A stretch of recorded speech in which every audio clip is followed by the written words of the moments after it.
திருச்சிற்றம்பலமானவருக்கும் வணக்கம். தாம்பரம் பகுதியை சேர்ந்த பக்தர் அவங்க வீட்டில் வணங்கி வந்த தெய்வங்களுக்கு சிம்மாசனம் மற்றும் ஆதாரபீடம் மற்றும் திருவாச்சி கேட்டுக்கிட்டாரு.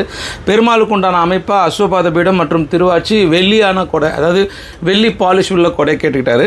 அதேமாதிரி சிவத்துக்கு உண்டான அமைப்பில் சிம்மாசனம், ஐயாவுக்கு உண்டான நாகாபரணம் மற்றும் பஞ்சாட்சரம், வலது இடதா 2 சிங்கம் மற்றும் அழகான ஒரு திருவாச்சி, இதே அஸ்வபாத பீடத்தில் ஒரு கோல்ட் பாலிஷோடு ஒரு அழகான ஒரு கொடை அமைச்சிருக்கோம். தாயாருக்கு உண்டான பத்மபீடம் மற்றும் திருவாச்சி மற்றும் கொடை. இந்த திருவாச்சியில் கஜ போட்டிருப்போம், 2 பக்கம் 2 யானை இருக்கிற மாதிரி அமைச்சிருப்போம். ரொம்ப அழகிய வேலைப்பாடுகளோடு அமைச்சிருக்க இந்த பதிவு வந்து கஸ்டமைஸ் ஆர்டர், அவங்களுடைய தேவை அளவுகள்லாம் தெளிவாக கொடுத்ததுனால அந்த பதிவை வச்சு நம்ம வேலை பார்த்தோம். முதற்கட்டம் நம்ம வரைபடம் போட்டு தான் இந்த வேலையை எடுத்தோம். அது வந்து கடந்த ஒரு 3-4 மாதம் வேலை நடந்தது. இப்போ நிறைவாக வேலை முடிஞ்சு அவங்ககிட்ட ஒப்படைக்க போகிறோம். இதே போல் உங்களுடைய வீட்டில் வணங்கி வர தெய்வங்களுக்கு சிறப்பான முறையில் வேலை பார்க்கணுன்னா ஸ்ரீ ராகவேந்திரா சாய் ஸ்டோர்ஸ் மயிலாப்பூர் மற்றும் பெங்களூர், அடியன் சாய் பாலாஜி தொடர்பு கொள்ளுங்கள். சிறப்பான முறையில் அமைக்கலாம். நன்றி, வணக்கம். அன்பே சிவம்.